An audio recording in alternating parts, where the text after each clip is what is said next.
এই যে দুইটা গ্যারাপি দেওয়া যায়, এই দুইটা দিয়ে ওই সমস্তটা জাহাজ নদীতে নঙ্গর কইরা থাকে ভাসমান নদীর মধ্যে। তো এই যে দেখেন এটা ভিতরের দৃশ্যটা।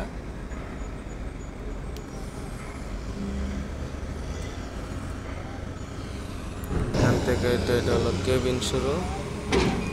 তো 2 কেবিনের জাহাজ, 1 কেবিনের মাল প্রায় শেষ পর্যায়ে আনলোড, আরেকটা কেবিন এখনো খোলা হয় না, এটা রাত্রের ভিতরে আনলোড হয়ে যাবে। ওই পাশে দেখেন আরো কত আছে, ওই যে ওই পাশে 2টা দিয়ে আর আনলোড চলতেছে। তার পাশেই দেখেন একটি এই যে গ্যাস এরিয়া, ওখানে গ্যাস উঠতেছে নামতেছে। তো চারপাশে মিলিয়ে জিলিয়ে পরিবেশটা খুবই সুন্দর। তো আপনাদের কাছে কেমন লাগলো অবশ্যই আমাকে লাইক কমেন্টে জানাবেন। ভালো লাগলে ফলো দিয়ে পাশে থাকবেন। আর আমার ইউটিউব চ্যানেলে ভিডিওটা যেহেতু আপলোড করব, ইউটিউবেও সবাই আমার চ্যানেলে সাবস্ক্রাইব করে দেবেন। আমার ইউটিউবের চ্যানেলের নাম হলো অটো ব্লগার জ্যাক 42।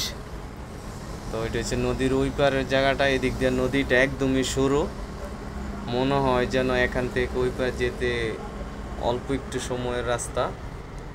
তো পিছনেও দেখেন কত সারিবদ্ধভাবে দাঁড়িয়ে আছে। তো যাক, অনেকক্ষণ এই জায়গায় থাকলাম, ভিডিও করলাম, ভালো লাগলো।